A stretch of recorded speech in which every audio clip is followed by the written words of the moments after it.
പ്രണയത്തിലാണെന്നുള്ള rumours വരുന്നുണ്ട്. അപ്പൊ അതിനെക്കുറിച്ച് എന്താണ് പറയുക? ഗോസിപ്പല്ലേ, നമുക്ക് നോക്കാം. അത് ഉണ്ടോ ഇല്ല നമുക്ക്, ഞാൻ പറഞ്ഞില്ലേ, ഞാൻ 2 വർഷം അങ്ങോട്ട് സമയം തന്നിട്ടില്ലേ, നമുക്കപ്പം നോക്കാം. 2 വർഷം ഇല്ല, ഇനി 1.5 വർഷം കൂടെ ഉള്ളെന്ന് തോന്നുന്നു. തട്ടട്ടരിവണനെ കാണാൻ പറ്റുമോ? മിക്കവാറും മേ ബി ഒരു 85-90% കാണാൻ പറ്റും. ഓർമ്മകൾ നഷ്ടമാകില്ലേ? അതെങ്ങനെയാണ് കല്യാണം കഴിച്ചാൽ സുധിച്ചേട്ടൻ്റെ ഓർമ്മ നഷ്ടമാകുന്നത്? സുധിച്ചേട്ടൻ്റെ ഓർമ്മ നഷ്ടമാകാത്ത ഒരാളെ കല്യാണം കഴിച്ചാൽ പോരെ? ഞാനൊരു കാര്യം പറയാൻ വേണ്ടി വന്നതാണ്. അതായത് ഇന്ന് എനിക്ക് ചേർത്തിലെ ഹിതിക ബ്രൈഡൽ മേക്ക് ഓവർ സ്റ്റുഡിയോയുടെ ഒരു ഇനോഗ്രേഷൻ ഉണ്ടായിരുന്നു. അപ്പം അവിടെ പോയിട്ട് ഞാൻ തിരിച്ചു, ഒരുപാട് വ്ളോഗേഴ്സ് ഉണ്ടോന്ന്, എനിക്ക് ഒരുപാട് മീഡിയാസ് ഉണ്ടായിരുന്നു നമുക്ക്. അപ്പം അവരെല്ലാം വന്ന് വീഡിയോ ഒക്കെ എടുത്ത് തിരിച്ചു വന്നപ്പം ഞാൻ നോക്കിയപ്പം ഒരു വ്ളോഗർ, അതായത് എന്നെ നെഗറ്റീവ് അടിക്കുന്ന SP വ്ളോഗ് എന്നും കണ്ടാന്ന് തോന്നുന്നു അവരുടെ പേര്. എനിക്ക് അവരുടെ പേര് പോലും അറിയില്ല. ഞാൻ സത്യമായിട്ട് ഞാനിപ്പം എൻ്റെ സുഹൃത്ത് സജിന ചേച്ചിയോടാണ് ചോദിച്ചത് അവരുടെ പേരെന്തുവാന്ന് പോലും.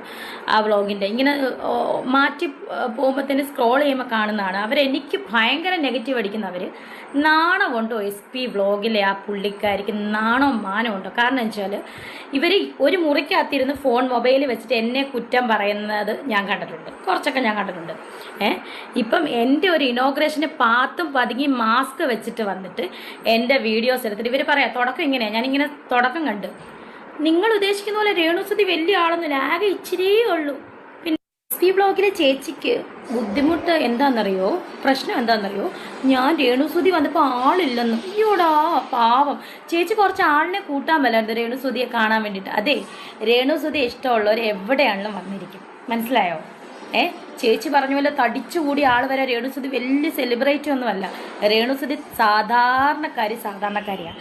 അങ്ങനെ സ്നേഹിക്കുന്ന ഒരുപാട് പേര് എൻ്റെ കൂടെ ഉണ്ട്, കേട്ടല്ലോ. അപ്പം കുറച്ച് ദിവസത്തിന് ശേഷം വീണ്ടും രേണുസുതിയുടെ കണ്ടന്റുമായിട്ട് വന്നിരിക്കുകയാണ്.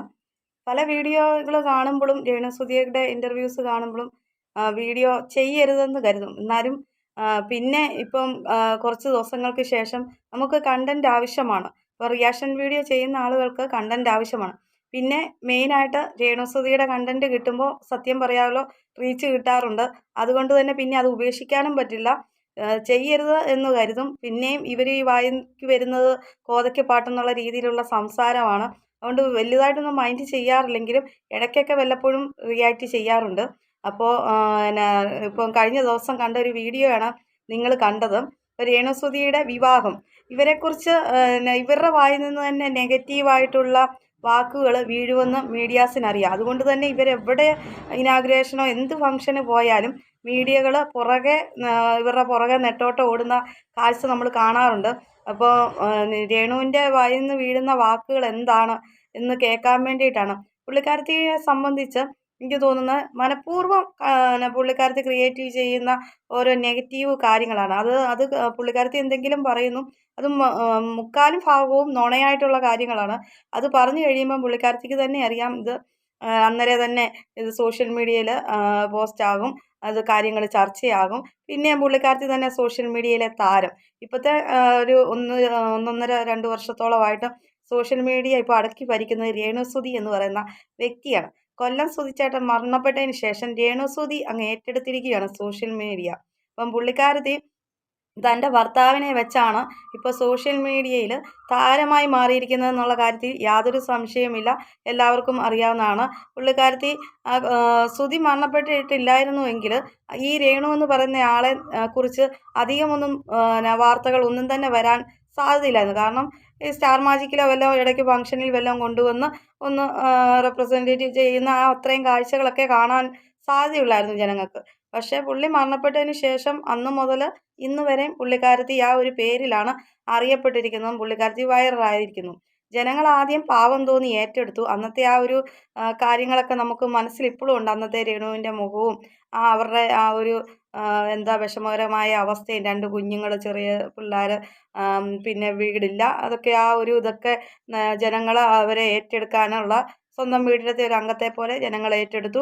അതുകൊണ്ട് തന്നെ അവരുടെ വീഡിയോസ് അത് കഴിഞ്ഞ് അവർ ആൽബം ഒക്കെ ഷൂട്ട് ചെയ്ത് അതൊക്കെ ജനങ്ങൾ അത് 2 കൈയും സ്വീകരിച്ചു.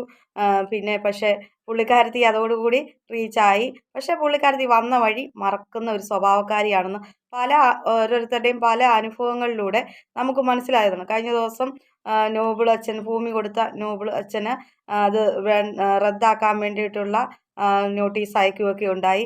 പിന്നെ വീട് പണിത് കൊടുത്ത ഫിറോസ്, അപ്പോൾ ആ മനുഷ്യൻ്റെ നേരെ ഉണ്ടായ പരിഹാസ വാക്കുകൾ, അത് അദ്ദേഹത്തിൻ്റെ വർക്ക് തന്നെ ഇപ്പം നഷ്ടപ്പെട്ട അവസ്ഥയിലേക്ക് പോയിരിക്കുകയാണ്. ഇതെല്ലാം നമ്മളെല്ലാവരും കണ്ടും കേട്ടും ഒക്കെ മനസ്സിലാക്കിയ കാര്യങ്ങളാണ്.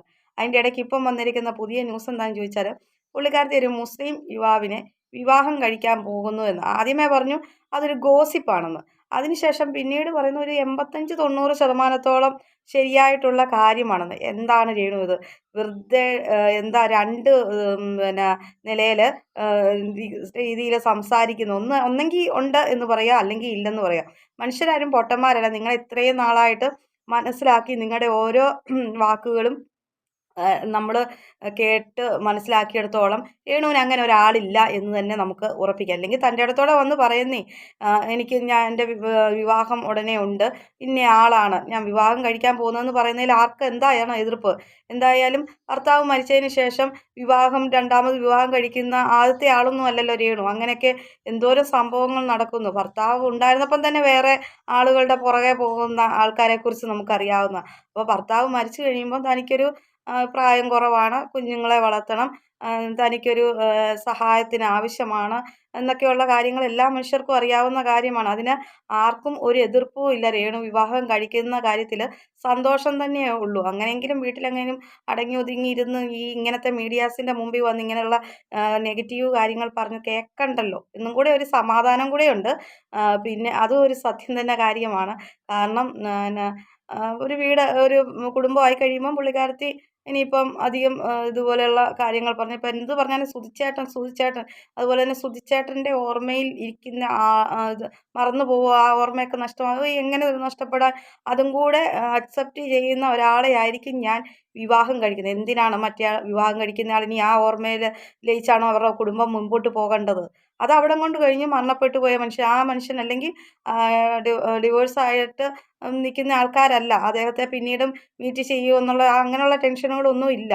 അദ്ദേഹം മരണപ്പെട്ടു പോയി, ഒരു കൂട്ട് വേണമെന്ന് തോന്നി രണ്ടാമത് വിവാഹം കഴിച്ചു. ഇനിയിപ്പോൾ ആ പഴയ ആളുടെ ഓർമ്മയിലേക്ക് നിൽക്കാനാണെങ്കിൽ എന്തിനാണ് വിവാഹം കഴിക്കുന്നത്?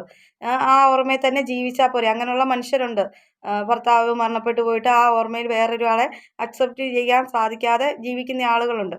പക്ഷേ ഇതിപ്പോൾ അങ്ങനെയല്ല, ഞാൻ വിവാഹം കഴിക്കുമെന്ന് പറയുമ്പോൾ പിന്നെന്തിനാണ് ആ ആളെ അക്സെപ്റ്റ് ചെയ്യുന്ന ആളെ എന്ന് വെച്ചാൽ ഇനിയും ഇവരുടെ രണ്ടുപേരുടെയും പുതിയൊരാളുടെ ജീവിതത്തിലേക്ക് വന്നു കഴിയുമ്പോൾ ആ പഴയ ഓർമ്മകളുമായിട്ട് നിലനിൽക്കാനാണെങ്കിൽ അതിൻ്റെ ആവശ്യമില്ല. അങ്ങനെ ഒരു വിവാഹത്തിൻ്റെ ആവശ്യമില്ല. എന്താണ് ഈ പറയുന്നതെന്ന് തന്നെ അവർക്കൊരു വെളിവുമില്ലാതെയുള്ള സംസാരങ്ങളാണ് ഈ രേണുവിൻ്റെ ഭാഗത്തു നിന്നുണ്ടാകുന്നത്. അതുകൊണ്ട് തന്നെയാണ് അതൊരു പിന്നെ മീഡിയാസ് പുറകെ പോകുന്നത്. കാരണം പിന്നെ പല വാക്കുകൾ പുള്ളിക്കാരത്തി പറയുന്നത് എന്താണെന്ന് പുള്ളിക്കാരത്തിക്ക് തന്നെ അറിയാം. ഇപ്പം പറയുന്ന വാക്കുകളല്ല പിന്നെ പറഞ്ഞു. ആദ്യമേ പറഞ്ഞു, തുടക്കത്തിൽ പറഞ്ഞു വിവാഹത്തെക്കുറിച്ച് ചോദിച്ചപ്പോൾ പറഞ്ഞു ഗോസിപ്പാണെന്ന്.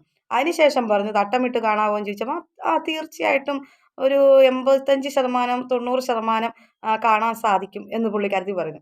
അപ്പോൾ ഇതിൽ നിന്ന് എന്താണ് മനസ്സിലാക്കേണ്ടത്? ഒന്നെങ്കിൽ ഇല്ല എന്ന് പറയാം, അല്ലെങ്കിൽ ഉണ്ട്. അതിലിപ്പോൾ ആർക്കാണ് കുഴപ്പം? നിങ്ങൾക്ക് ചിലവിന് തരുന്ന മീഡിയാസും ജനങ്ങളും ഒന്നും അല്ലല്ലോ. നിങ്ങൾ ജോലി ചെയ്തല്ലേ ചെയ്യുന്നത്. പിന്നെ എന്തിനാണ് ഇങ്ങനെ ഇരുന്ന് ഒരു ഡബിൾ സ്റ്റാൻഡേർഡ് രീതിയിൽ സംസാരിക്കേണ്ട കാര്യങ്ങളൊന്നും തന്നെയില്ല.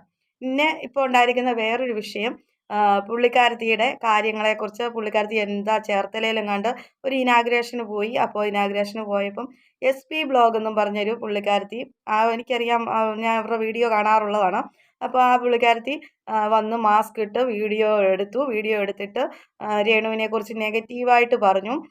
ഇച്ചിരിയേ ഉള്ളൂ, ഒരുപാട് ആൾക്കാരൊന്നും വന്നിട്ടില്ല, നിങ്ങൾ ഉദ്ദേശിക്കുന്ന പോലെയൊന്നുമല്ല രേണുവിൻ്റെ ഇനാഗ്രേഷന് കുറേ മീഡിയാസ് മാത്രമേ ഉണ്ടായിരുന്നുള്ളൂ, അവരുടെ തിരക്കായിരുന്നു, അല്ലാതെ ജനങ്ങൾ നിങ്ങൾ പറയുന്ന പോലെ ഈ രേണു പറയുന്ന പോലെയുള്ള ഒരുപാട് ആളുകളൊന്നും ഇല്ല എന്നൊക്കെ പറഞ്ഞുള്ള ഒരു വീഡിയോ ചെയ്തായിരുന്നു. ഞാനത് കണ്ടായിരുന്നു. അതിനുശേഷമാണ് ഇപ്പം ഇങ്ങനെ രേണുവിൻ്റെ പിന്നെ വർത്തമാനം, ഇങ്ങനെ രേണു ഇതിനെക്കുറിച്ച് പറയുന്നു, അത് കഴിഞ്ഞാണ് ഞാൻ കണ്ടത്. അപ്പോൾ അതിനെക്കുറിച്ച് ഇപ്പം രേണു അത് പറയുന്നുണ്ട്. അപ്പോൾ രേണു ഒന്ന് ചിന്തിക്കണം. ഇപ്പം നിങ്ങൾ ഓരോ കാര്യത്തിനെ കുറിച്ച് കുറ്റം പറയുന്നില്ലേ എന്ന് പറഞ്ഞ പോലെ തന്നെ മറ്റുള്ളവർക്കും വിമർശിക്കാനുള്ള എന്തെങ്കിലും നിങ്ങളുടെ വായിൽ നിന്ന് വീഴുന്ന വാക്കുകളാണ് ഓരോരുത്തരും കണ്ടൻ്റാക്കി റിയാക്ട് ചെയ്യുന്നത്. അതുകൊണ്ട് തന്നെയാണ് ഇങ്ങനെയുള്ള വിമർശനങ്ങളും തിരിച്ചു വരുന്നത്. പിന്നെ ഇവർ ഇനാഗുറേഷന് പങ്കെടുത്തു. അതിപ്പം നിങ്ങളെല്ലാവരോടും തന്നെ പറയുന്നുണ്ടല്ലോ, നിങ്ങളിപ്പം ഒരു ഇനാഗുറേഷന് പോയി, എന്തെങ്കിലും ഒരു ഫംഗ്ഷന് പോയി കഴിയും, നാളെ ഞാൻ ചേർത്തലേ വരും കേട്ടോ, ഞാൻ നാളെ കാലിക്കറ്റിൽ കാണും, അല്ലെങ്കിൽ ഞാൻ ട്രിവാൻഡ്രത്ത് വരുന്നുണ്ട് എന്ന് പറയുമ്പം അത് ആളുകൾ അത് കേൾക്കുന്നുണ്ട്. അപ്പോഴത്തേക്കിന് ആളുകൾ അത് കാണാൻ വേണ്ടിയിട്ട് എന്താ സംഭവം, എന്താ കാര്യം എന്നറിയാൻ വേണ്ടിയിട്ട് ചിലപ്പം വന്നതായിരിക്കും. പിന്നെ ആ ചേച്ചിക്ക് പറ്റിയതെന്ന് വെച്ചാൽ ബോഡി ഷെയ്മിങ്. അത് ശരിയല്ല. ചെറിയൊരാളല്ലേ, നിങ്ങൾ ഉദ്ദേശിക്കുന്ന പോലെ എത്ര വലിയ ആളെന്നല്ല, ചെറിയ ആളല്ലേ. അതിപ്പോൾ ആളുകൾക്ക് ഹൈറ്റ് കൂടിയും കുറഞ്ഞും ഒക്കെ ഇരിക്കും. അത് നമുക്ക് അങ്ങനെ ആ ഒരു കാര്യത്തിനോട് യോജിക്കാൻ പറ്റില്ല. SP ബ്ലോഗ് പറഞ്ഞ ആ ഒരു കാര്യത്തിനോട് യോജിക്കാൻ പറ്റുകയില്ല. പിന്നെ അവർ കാണാൻ വന്നു, നിങ്ങൾ ആരാ എന്താണെന്ന് അറിയണ്ടേ, നേരിട്ട് കാണാൻ. നമ്മളിപ്പോൾ ഒരുപാട് വീഡിയോസ് ചെയ്യുമ്പോൾ അവർ വീഡിയോ ചെയ്യാറുണ്ട്, റിയാക്ഷൻ വീഡിയോ ചെയ്യുന്ന ആളാണ് ഈ SP ബ്ലോഗ് എന്ന് പറയുന്ന പുള്ളിക്കാരത്തി. അപ്പോൾ അവർ ആളെ അവരുടെ വീടിൻ്റെ അടുത്ത് വന്നപ്പോൾ കാണാൻ വേണ്ടിയിട്ടുള്ള ഇതുകൊണ്ട് പോയി. അപ്പോൾ അതിനെക്കുറിച്ച് അവരൊരു കണ്ടന്റ് ഉണ്ടാക്കി. അത് അവരുടെ ജോലിയുടെ ഭാഗമാണ്. അവർ റിയാക്ഷൻ വീഡിയോ ചെയ്യുന്ന ആളാണ്. അപ്പോൾ രേണുവിനെക്കുറിച്ച് അവരെ കണ്ടപ്പം വീഡിയോ എടുത്തു, അത് പ്രതികരിച്ചു. അന്നേരം ആ കൂടെ ഇങ്ങനെ ആളുകൾ കുറവായിരുന്നു, കുറച്ച് ആളുകളെ ഉണ്ടായിരുന്നുള്ളൂ എന്നുള്ള കാര്യങ്ങൾ അവർ പറഞ്ഞു. അതിലെന്താണ് കുറ്റം ഇരിക്കുന്നത്? പിന്നെ ആ പൊക്കം ഹൈറ്റിൻ്റെ കാര്യം പറഞ്ഞാൽ അത് നമുക്ക് പുള്ളിക്കാരത്തി പറഞ്ഞതിനോട് അത്ര ഇത് പറയാൻ പറ്റുകയില്ല. പിന്നെ അവരുടെ ജോലിയുടെ ഭാഗമായിട്ട് അവർ കണ്ടന്റിന് വേണ്ടിയിട്ട് വന്നതാണ്. നിങ്ങൾ തന്നെയാണല്ലോ എപ്പോഴും പറയാറുള്ളത്, എല്ലാത്തിനും ഞാനൊരു സെലിബ്രിറ്റിയാണ് എന്ന് പറയാറുണ്ടല്ലോ ഒരു 100 പ്രാവശ്യം. അപ്പോൾ അതുകൊണ്ട് തന്നെ ആ സെലിബ്രിറ്റീനെ ഒന്ന് കാണട്ടെ, എങ്ങനെയുണ്ട് സെലിബ്രിറ്റി ഒന്ന് കാണട്ടെ. അടുത്ത് വന്നതല്ലേ, നമ്മുടെ വീടിൻ്റെ അടുത്ത് വന്നതല്ലേ, അപ്പോൾ ഒന്ന് കാണാൻ വേണ്ടിയിട്ട് ആ പുള്ളിക്കാരത്തി വന്നതായിരിക്കും. അപ്പോൾ ആ കൂടെ വീഡിയോ എടുത്തു തൻ്റെ ചാനലിൽ പോസ്റ്റ് ചെയ്യുകയും ചെയ്തു എന്ന് കരുതുന്നു. എന്തായാലും ആ ചേച്ചി നല്ല ആ ഒരു വീഡിയോയ്ക്ക് നല്ല വ്യൂസൊക്കെ കിട്ടുന്നുണ്ട്. പുള്ളിക്കാരത്തി ഇട്ടതുകൊണ്ട്, അങ്ങനെ ഒരു വീഡിയോ ഇട്ടുകൊണ്ട്. എന്തായാലും രേണു എന്തായാലും ഈ പറഞ്ഞ കാര്യങ്ങൾ ഒരു ഇക്കായും ഇല്ല. എന്താ പറഞ്ഞ ഒരു മുസ്ലിമോ ഹിന്ദുവോ ക്രിസ്ത്യാനി ആരും പുള്ളിക്കാരത്തിക്ക് ഒരു കാമുകനായിട്ടുള്ളതായിട്ട് നമുക്ക് തോന്നുന്നില്ല. പുള്ളിക്കാരത്തി സ്വയം നെഗറ്റീവ് അങ്ങോട്ട് എറിഞ്ഞിട്ട് കൊടുക്കുകയാണ്, എറിഞ്ഞിട്ട് കയ്യിൽ നിന്ന് അങ്ങോട്ട് വീശി അടിക്കുന്നു. അപ്പോഴത്തേക്കിന് അത് ആളുകൾ വന്ന് അത് സോഷ്യൽ മീഡിയയിൽ രേണുവിന് ഇങ്ങനെയാണ് പറഞ്ഞത്, അല്ലെങ്കിൽ രേണുവിൻ്റെ റിയാക്ഷൻ ഇങ്ങനെ ആയിരുന്നു, രേണു ഇന്ന് ഇങ്ങനെ ഈ ഡ്രസ്സിലായിരുന്നു വന്നത്, രേണു അത് പറഞ്ഞു ഇത് പറഞ്ഞു എന്നൊക്കെ പറയാൻ വേണ്ടിയിട്ട് പുള്ളിക്കാരത്തി മനഃപൂർവ്വം അങ്ങ് എടുത്തിട്ട് കൊടുക്കുന്നതാണ്, കയ്യിൽ നിന്ന് അറിഞ്ഞുകൊണ്ട് തന്നെ ഇട്ട് കൊടുക്കുന്നതാണ്. പുള്ളിക്കാരിക്ക് അറിയാം ഇനിയിപ്പം കുറേ ദിവസത്തേക്കിന് രേണു ആയിരിക്കും സോഷ്യൽ മീഡിയ. പുള്ളിക്കാരത്തി അതങ്ങ് ആസ്വദിക്കുകയാണ്. പുള്ളിക്കാരത്തി എന്നിട്ട് പറയുന്നുണ്ട്, ഞാൻ ആരുടെയും വീഡിയോസൊന്നും കാണാറില്ല, എനിക്ക് ഭയങ്കര തിരക്കാന്നേ, അതുകൊണ്ട് ഞാൻ കാണാറൊന്നുമിരുന്നു. പക്ഷേ പുള്ളിക്കാരത്തി എല്ലാ വീഡിയോയും ആരെങ്കിലും നെഗറ്റീവ് ഇട്ടിട്ടുള്ള എല്ലാ വീഡിയോകളും കാണും. അതുകൊണ്ട് തന്നെയാണല്ലോ ഈ SP ബ്ലോഗിൻ്റെ വീഡിയോയും കണ്ടത്. ഈ പുള്ളിക്കാരത്തി സ്ഥിരമായിട്ട് നെഗറ്റീവ് ഇടുന്ന ആളാണ്. അപ്പോൾ അത് പുള്ളിക്കാരത്തി കാണുന്നതുകൊണ്ടല്ലേ ഈ ഇവരുടെ വീഡിയോ ഇട്ടത് അറിഞ്ഞ് സ്ഥിരമായിട്ട് ഞാൻ എൻ്റെ നെഗറ്റീവ് ഇടുന്നതാണെന്ന് അറിയുന്നത് പിന്നെ എങ്ങനെയാണ് പുള്ളിക്കാരത്തി കാണുന്നതുകൊണ്ടല്ലേ. അപ്പോൾ കുറേ അധികം പുള്ളിക്കാരത്തി നുണയാണ് പറയുന്നതെന്ന്, അതുകൊണ്ട് ആ ഒരു കൂട്ടത്തിലുള്ള നുണയാണ്. എന്തായാലും ഇങ്ങനെ ഒരു ഇക്കായുണ്ട്, ഒരു തട്ട വിട്ട് കാണാൻ പറ്റും, എൻ്റെ കല്യാണം ഉണ്ട്, മുസ്ലിം യുവാവാണ് എന്നൊക്കെ പറയുന്നതും ആരും തന്നെ വിശ്വസിച്ചിട്ടില്ല. നേരത്തെ കൊണ്ടുവന്ന് ഇന്നയാളാണ് എന്ന് പറയുന്നതിന് എന്താണ് മടിയിരിക്കുന്നത്? നിങ്ങളുടെ ഭർത്താവ് മരണപ്പെട്ടു പോയതാണ്, ഇപ്പം നിങ്ങൾക്ക് വിവാഹം കഴിക്കേണ്ട അങ്ങനെ ഒരു ഇതാണ്, നിങ്ങൾക്ക് വിവാഹം കഴിക്കണം. അതിനിപ്പോൾ ആരാണ് എതിർക്കുന്നത്? ആർക്കും ഒരു എതിർപ്പും ഇല്ല. നല്ല കാര്യം തന്നെ. രേണുവിനൊരു കൂട്ട് വേണം, അത് പ്രായവും കുറവാണ്, കുഞ്ഞു കൊച്ചുണ്ട്, കഷ്ടപ്പാടുകൾ ഒരുപാട് കുറയും, ഒരാളും കൂടെ സഹായത്തിനാകുമ്പോൾ അത്രയും നല്ല ഒരു ആശ്വാസമാണ് എന്നൊക്കെ നമുക്കെല്ലാവർക്കും മനസ്സിലാകുന്ന കാര്യമാണ്. അതെല്ലാവരും ഉൾക്കൊള്ളുന്ന കാര്യമാണ്. അല്ലാതെ രേണു വിവാഹം കഴിച്ച് എന്തിനാണ് എങ്ങനെയാണ് എന്ന് പറയുന്നതിൽ പറയേണ്ട കാര്യമൊന്നുമില്ല. അപ്പോൾ പിന്നെ എന്തിനാണ് ഇങ്ങനെയൊക്കെയുള്ള ഒരു കള്ളത്തരങ്ങൾ പറഞ്ഞ് സോഷ്യൽ മീഡിയയിൽ വെറുതെ വന്നിട്ട് കിടന്ന് നാണം കെടുന്നതെന്ന് അതാണ് ചോദിക്കാനുള്ളത്.